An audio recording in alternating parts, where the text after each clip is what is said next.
Welcome everyone to the last session of On the Edge.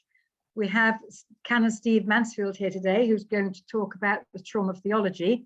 But before we begin, I'd like to say a prayer and then I'll introduce him. Loving God, we pray that you will comfort all who suffer in any way, lend skill to the hands of all healers, and may your love be felt by all as they work through any trauma in their lives. Give confidence in the power of your grace, that even where there is fear, we may put our whole trust in you. Through our Saviour, Jesus Christ. Amen. Amen.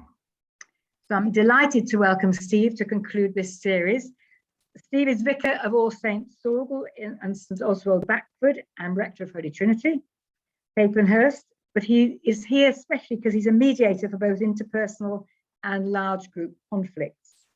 He's also, if you can remember this, a Restorative Justice Practitioner, great title, and a societal trauma intervention trainer. So he comes with a wealth of experience and information. Steve and I shared our first curacy together, so we've lived quite a long time in this diocese. I'm delighted especially to welcome you, Steve. So welcome, and we look forward to hearing from you. Good. Well, thank you very much, Jane. It's nice to be here. There's a few faces I recognise. I love the little slip in the title there. The trauma of theology is quite an interesting alternative there, which I haven't actually prepared for. What I'm going to do today is look at where God fits into trauma. So I suppose it's trauma and theology. I'm not going to try and do trauma of theology or theology of trauma in the space of 50 minutes.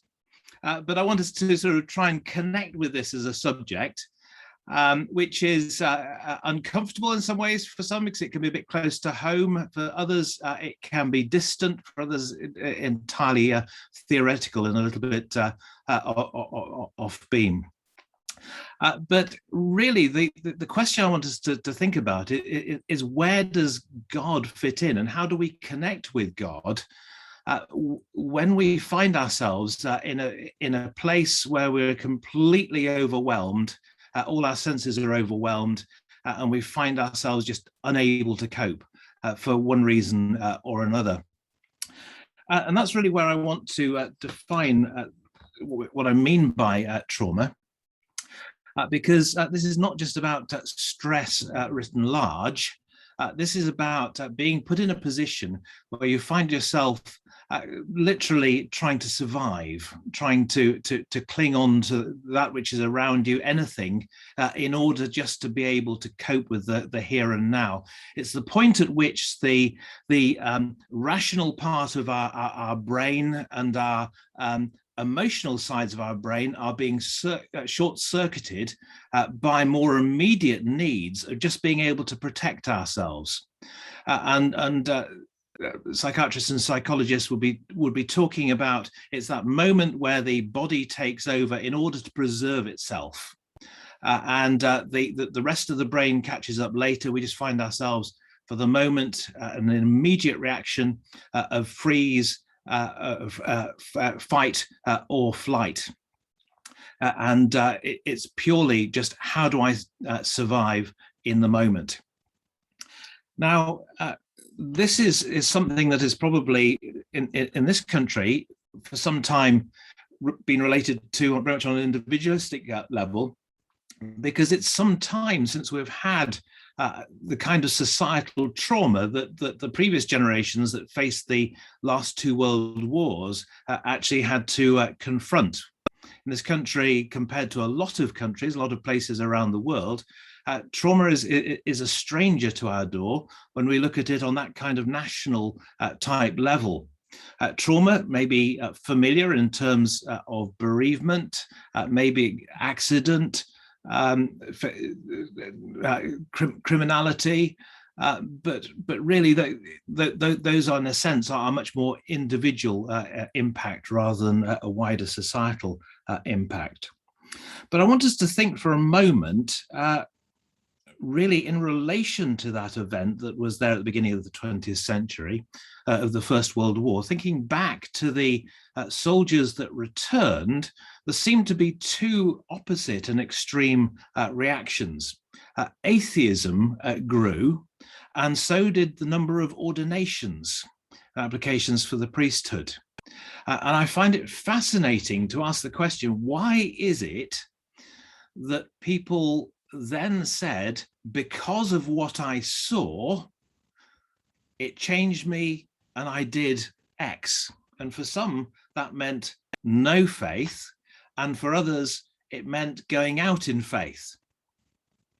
And I wanted to ponder for a moment as to how we might connect with that. I'm not asking you to solve that dilemma and come with a whole list of reasons as to why it might be. What I'd like to use it is something that is a little bit distant for us, removed so that it's not too much pressure if there's somebody in the group facing trauma. But just in order for us to connect ourselves with the issue of where faith or unbelief might fit with extreme circumstances such as that. So I'm going to invite you to contribute. We're being recorded, so we're not going to go into small groups, but I'd like people to speak out.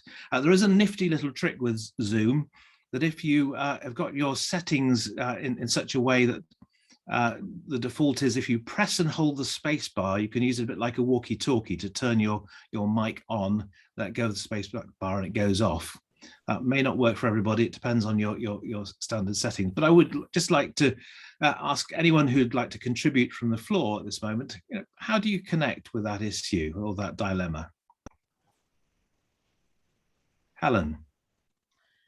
I get the open doors material, and there's my brother and sisters in Christ fleeing police persecution, fleeing the country, fleeing their families because of their faith. And it must be very traumatic emotionally and physically, trying to get out, trying to get free, keeping out of harm's way.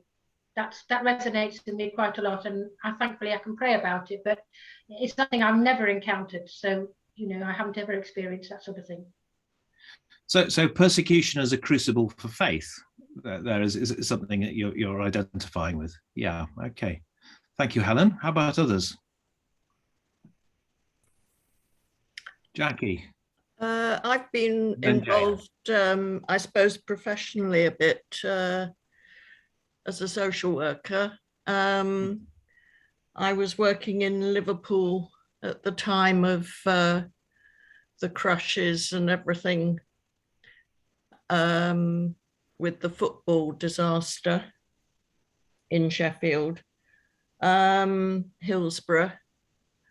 And in fact, one of my teams was in Anfield for the first 3 weeks after that. And also former colleague of mine coordinated all the response to the King's Cross fire.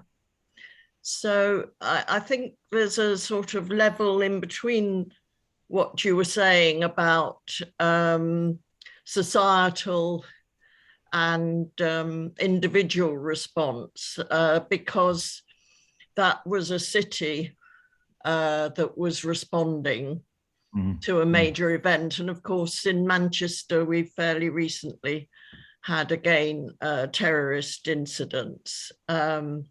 So, there is, I think in those situations, you've got a broader response than perhaps people have when it's an individual bereavement or loss or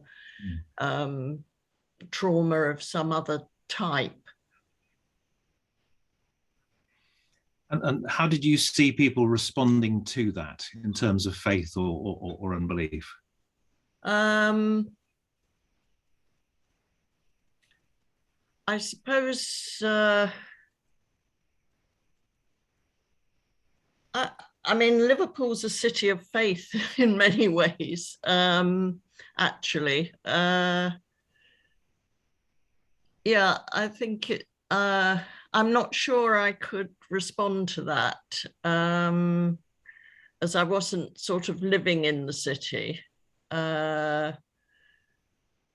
but I think it's marked that it's often faith communities that are those that respond to these incidents. You know, I mean, even recently, you know, it's churches that open their doors, it's mosques and so on. So signs of faith in the midst of the terror of what's happening. Yeah. Yes, I mean, I think if I can speak personally, it's because I've had personal trauma. It might relate to whether you believe God controls everything or not.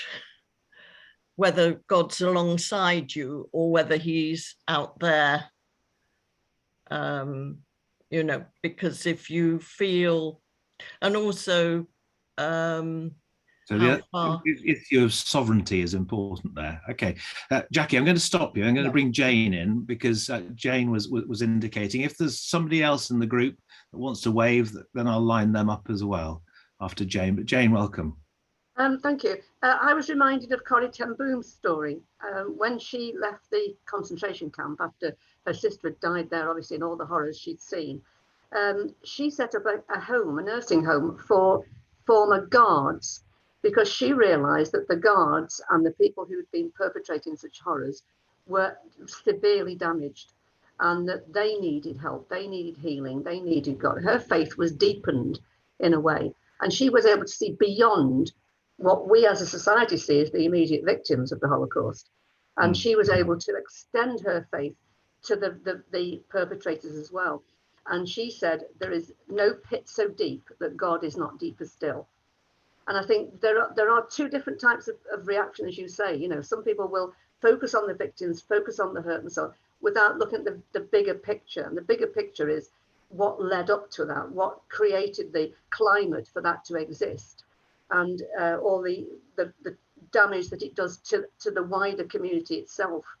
And I mean, I know Germans now who are still suffering from German guilt, people who weren't even born in the war. And so she looked, you know, her reaction was to look outside just the immediate victims. And I think the people I've read about who seem to have abandoned their faith, like some of the war poets who threw away medals and abandoned, I think what they were actually abandoning was not so much God, but the trappings of the church, the traditional worship, the traditional patterns, the traditional things that they believed in, and realized, and there was a gap then, there was a vacuum. What was going to fill that vacuum? I don't think they were completely without any kind of faith at all. They certainly had developed a faith in human beings. They'd seen such heroism and they'd seen such sacrifice from other human beings. And I think the church failed to actually fill that space.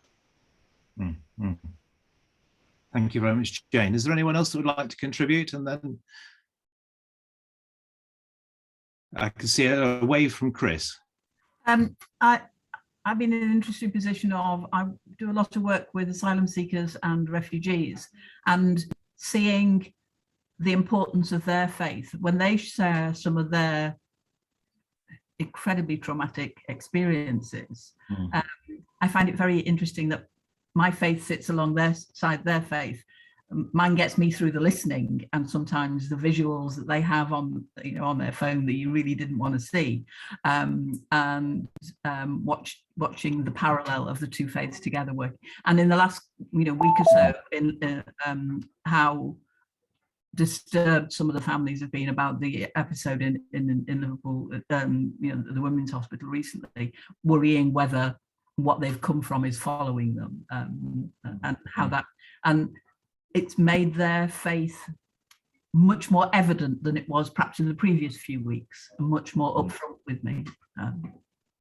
Thank you. Thank you for that. Thank you for all your contributions there. I'm interested really as to how we connect with traumas. Ugandan friends of mine have certainly lived in a very different world to the world I live in, which in some ways has been secure, though I've suffered individual trauma myself. And some of that is to do with connection, some of its history. But when I think of Ugandan friends who went through the Armene revolution, who went through the civil war that followed the Armene eras of the 1970s, then went through the AIDS crisis, and in which by sort of 2010 it left Uganda as a place where the average age of the population was 15, and children being looked after by senior generations, but middle generations just missing and absent, and really just finding ways to connect with their story, and realizing how their story is very different from my secure Western story. But we're given occasionally windows of connection, and for me, the pictures we saw of little Amal, the puppet, was a window of connection. It was quite extraordinary, the way how this puppet strode on towards COP26, really highlighting the plight of refugees and asylum seekers, particularly children. And so it certainly highlighted the issue of so many displaced children. And really how we care for them, how we reach out is crucial to our mission and our understanding of God, his sovereignty, and his love. But what I hope I'm trying to do is to help us think through this. How do we connect with God in the midst of such horrendous things? And what I want to do is offer you some hope by offering you a lens, really, which to look at the Bible, and ask you to think for a moment about the crucible in which much of Scripture was actually formed for us within the crucible of extreme trauma and suffering. Much of the Old Testament comes to us from the crucible of the exile, where life just fell apart for the people for the Hebrews.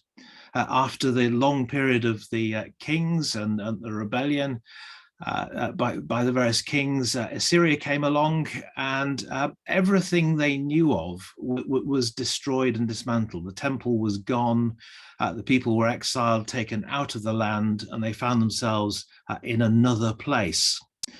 And yet it's within that other place in which they found themselves that much of the Old Testament was really brought together, that the writings of old, the stories of old, and the memories of old were recounted and formed and edited, and much of the Old Testament as we have it today really finds its location in that particular period of history. Likewise, the crucible for the New Testament was a place of trauma and suffering. And we've only got to look at the book of Revelation to see something there about the trauma of suffering that was being experienced by the church in modern day Turkey, in Asia Minor.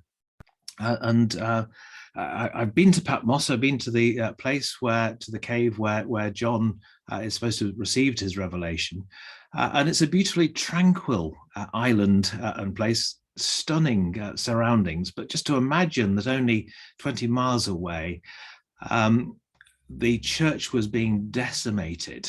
And he's trying, as the bishop to that church, trying to write words of hope that speak into their suffering and into their persecution. And it seems that there is a crucible really for faith. Something very important is going on. And then, of course, there's the trauma that takes place in the Gospels, the trauma of Jesus going to the cross. And it's here really that I want us to just do a little bit of thinking about trauma as to how it might have impacted Jesus. And as somebody who has actually suffered with trauma and had received treatment for trauma, I find myself asking questions about how Jesus went through the cross and how he actually coped with that. In some ways, he didn't. We see in the Garden of Gethsemane, Jesus sweating blood, and I understand from a medical consultant friend of mine that this is a possibility, that people under extreme anxiety and extreme pressure can actually sweat blood. But I want us to think not just in terms of the cross, in terms of the desire to survive and the threat of death. And Jesus understood that, certainly there in the as he went through the trial, but he had tried to communicate to his disciples as to what would happen. And I'd like you to think for a moment about any instance that you can think of where anybody demonstrated to Jesus that they understood what would happen. Can anyone think of any particular circumstance? Is anything verbalized? Now, I know Jesus predicted his death a number of times, but generally the disciples rejected it. They said, no, this can't happen. We're not prepared to accept this, etc. But can anyone tell me anything about how Jesus might have known that people understood what was about to happen to him? Helen, you're waving. I'm not sure the woman understood, but when Jesus had ointment poured over his feet and the woman weeping and anointing him, he took that as a symbol for his preparation for burial. Okay, well, there are That's two not quite the answer to your occasions. question. No, I think it's a good one. There are two occasions in the Gospels. I don't want to conflate the two, but there's one that happens in Galilee in Luke 7, where the sinful woman anoints Jesus, wipes her tears with her hair and anoints him. The reference there isn't actually to the cross at that point. The discussion is about forgiveness and about sinfulness. But there is another occasion which took place at Bethany and is in John 12. And it's 6 days before the Passover, 6 days before Good Friday. Lazarus has been raised from the dead. So this is in the week before Jesus goes to the cross. And we have Mary taking the pint of pure nard, an expensive perfume. It's something that mirrors that first instance from Luke 7, but the context is different, because this is very much in the heat of the moment. This is as everything is about to happen. And Mary comes in quietly and she takes the expensive perfume, she pours it on Jesus' feet and wipes his feet with her hair, and the house was filled with the fragrance of the perfume. And we have Judas Iscariot, who is later to betray Jesus. We have his objection. Why wasn't this money given to the poor? What is going on? This was worth a year's wages, and he's furious that this wastage could have actually happened. But it occurred to me when we had this passage, I'm not sure if it was last Easter or the year before, that this was an extraordinary moment. When Jesus says, leave her alone, it was intended that she should save this perfume for the day of my burial. You will always have the poor among you, but you will not always have me. So there is a direct reference there to what is about to unfold. And it strikes me, this is the only indication, it's a unique moment where anybody actually acknowledges what Jesus is about to go through. Jesus has spoken, tried to tell his disciples, warn them as to what would happen, but they couldn't absorb it. They couldn't take it in. On each prediction of his death, there is a moment that things are just deflected. It's almost like change the subject. We can't cope with this. It's too hot. But in terms of, did Jesus know that his mission was actually heard? It strikes me this is the only evidence that Jesus had from anybody that this had sunk in. And it's the way Mary quietly demonstrates connection here, which to me is vital. And it seems to me to be a moment of intimacy, a moment of connection. I'm not sure I can say it's understanding, because we can't say that Mary necessarily understood what was happening, but what she did do was actively connect with the story that Jesus was trying to tell. And there we have this moment where the message of God's mission and God's action in our world touches earth in the most extraordinary way. People would look back to that, and they obviously remembered it in the writing of the Gospels. But to me, this is probably the only certainty Jesus had that his message had been heard by anyone. And that to me is absolutely extraordinary. But it connects with me, and maybe this is through my own experience of trauma, in that to me, what was probably most precious to me in trying to communicate what had happened to me, and I'm not going to go into any of the details of it, was to know that somebody connected with me and had heard without any judgment, and that there was community. That's what really was really important to me, was that it had actually been heard and noticed. Jane, you're waving your hand. Sorry, I always think about the man who carried the cross for Jesus. Okay. Who literally came alongside him, who took his burden from him. And there was a connection there, because it was man to man, human being to human being.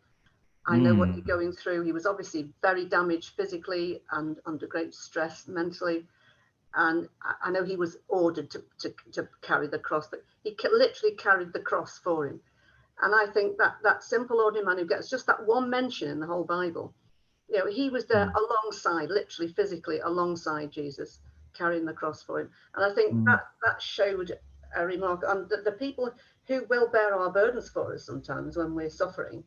You know, I too have been through some horrendous traumas, and the people who will literally bear the burdens for us are so valuable. Thank you very much for that, Jane. Thank you.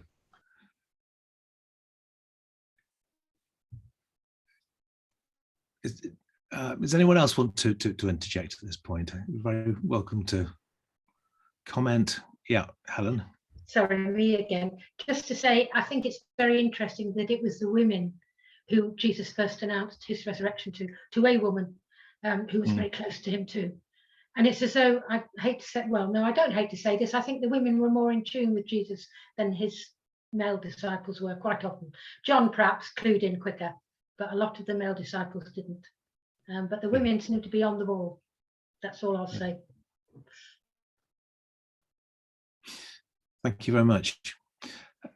What I want us to really see. Elizabeth has got something to say.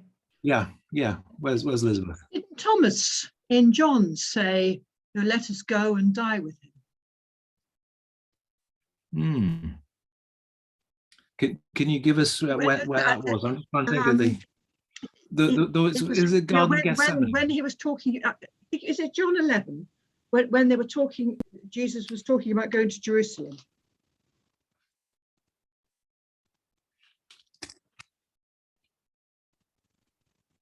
I think there was something about that. Whether it was in terms of sort of insurrection, or whether it was understanding it as Jesus' sacrifice, I'm not quite sure.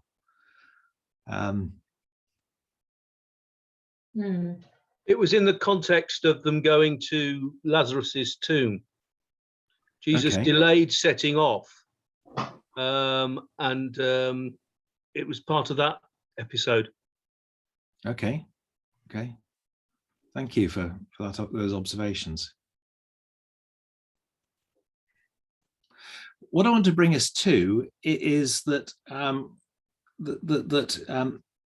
Scripture is no stranger to trauma, and that God is no stranger to trauma, and that even in the midst of trauma, God is acting and God connects. But the connection, I think, is for me the absolute crucial thing. It's that moment of meeting, and how that happens, how that is revealed.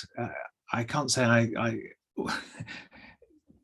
can describe how that necessarily is going to happen, but what I hear from people is that there is a time where we can feel very away from God and very excluded from God, but there can also be a moment of returning and rediscovery and a connection, and that can happen through prophetic word, through connection, through community, or through revelation.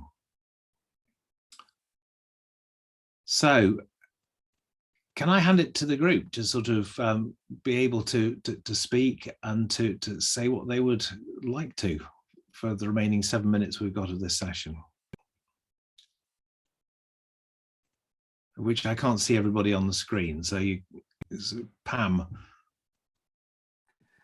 I don't know if this is relevant or not, but what sort of misses out to me in the scriptures, I'm always very curious, is Jesus' lack of anger. He doesn't really get angry very often, all the things that happen to him, and when trauma happens to us, we sort of have a gamut of emotions, and one of them might be anger momentarily or for a while, which changes. And I'm curious what people think about that, because anger is a very powerful emotion that can be used for good or bad, really. It's my contribution. My interpretation of the clearing of the temple is that was quite an angry moment.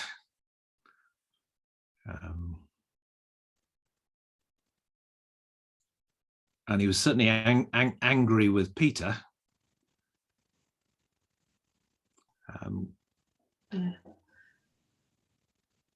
At Caesarea Philippi, but Helen, I'm going to put you on hold a moment. Yes, please do. I'd like to bring in others to be able to speak. If I can make a comment, Steve, well, it's more of a question. How do we enable the traumatized to connect to God? When they don't have faith, or when they do have faith but still experience God as not delivering, basically. You know, they pray, they come for prayer, and still the trauma continues, and it perceives God is not delivering. So that area, how do we as people who want to come forward and support those who have been traumatized, how do we do that when the experience is the way I've described it? I'm not asking you to answer that, Steve. It's more, a question. I don't know if others have experienced that problem. I have. I am going to say something actually on that, Alan. In that, to me, one of the chief ways in which we can respond positively is in being community. I'm sure that the answer to traumas that we face is finding connection and human connection with one another, an expression of faith in human connection. To me, is absolutely vital. I think there is a tendency to see therapy as the answer, of which therapy is immensely important if trauma hangs around for a long time. And ground needs to be recovered, but for a lot of people, trauma is a response that impacts them for a number of weeks and then starts to clear. But they need to be held through that process. and they don't necessarily need medical help at that particular point. But by being community, and I think kindness, and the kindness of connection and of listening, where appropriate, is just so vital.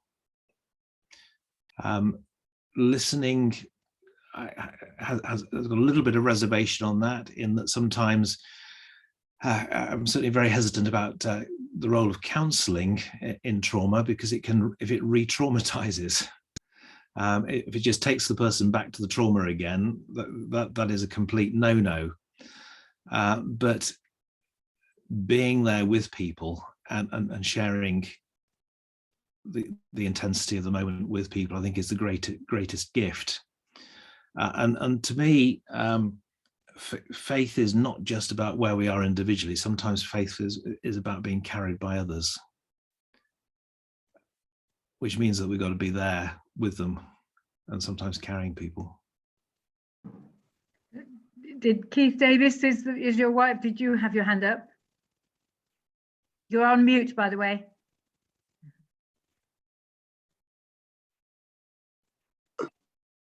Yeah, I think probably it's already been answered, really. It's like walking along beside people in that situation. So you're not dragging them from the front or pushing them from the back, but you're just accompanying them on their journey, and it can be very slow. And I sometimes say to people, because I am a therapist, I can't take this burden from you, but for this hour, I can just hold the other end of it. And that we can walk along together. And that is actually why I have done a lot of, I do quite a lot of EMDR, because I quite agree with you that traditional counselling can re-traumatise people.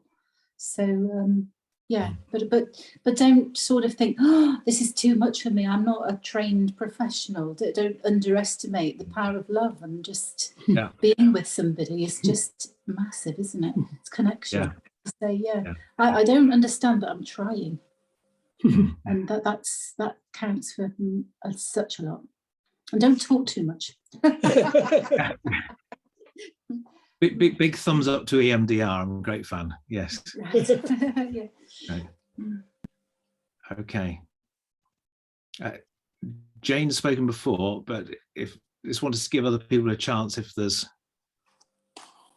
I'm conscious that I can only see one screen at a time. Okay, Jane Jones. Pam mentioned anger. After a very particular traumatic suicide of a young person in our family, and I noticed there's a mention in the chat about a similar experience, I was frozen. I'm really responding to Alan's question, how do we, what do we do in terms of our faith?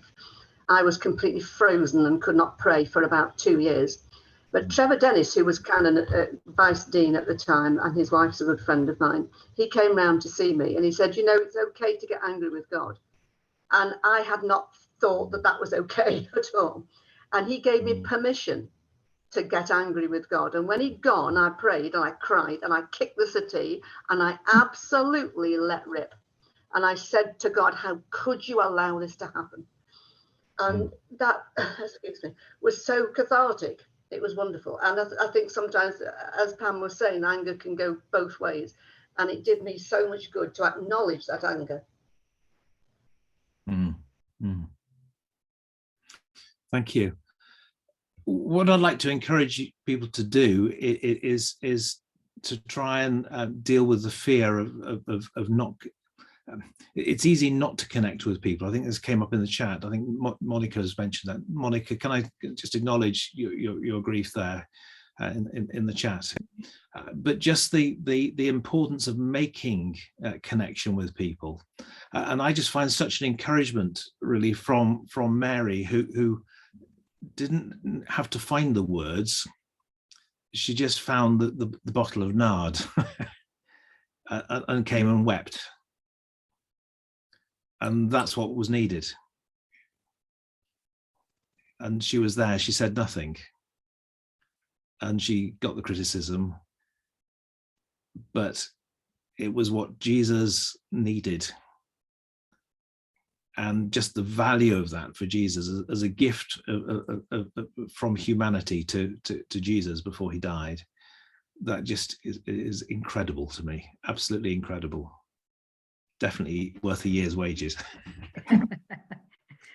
Thank you so much, Steve, for raising that and raising the whole issue. And thank you for everyone who's contributed, recognizing the traumas that we go through, but maybe the bravery we need to have as Christians to simply be with other people when we are a bit scared that we aren't able to do it. Maybe we can do it because God's with us. So thank you so much for that hope, Steve, and taking us through those issues. A lot to take away and think about. And thank you so much. And I shall say goodbye to you all. Hope to see you on January the 5th. We start going through the whole of Matthew's Gospel. So there's your homework. It's actually going to be a few chapters each week. You've got plenty of time. And the Bishop of Chester, Mark Tanner, is going to start us off on January the 5th.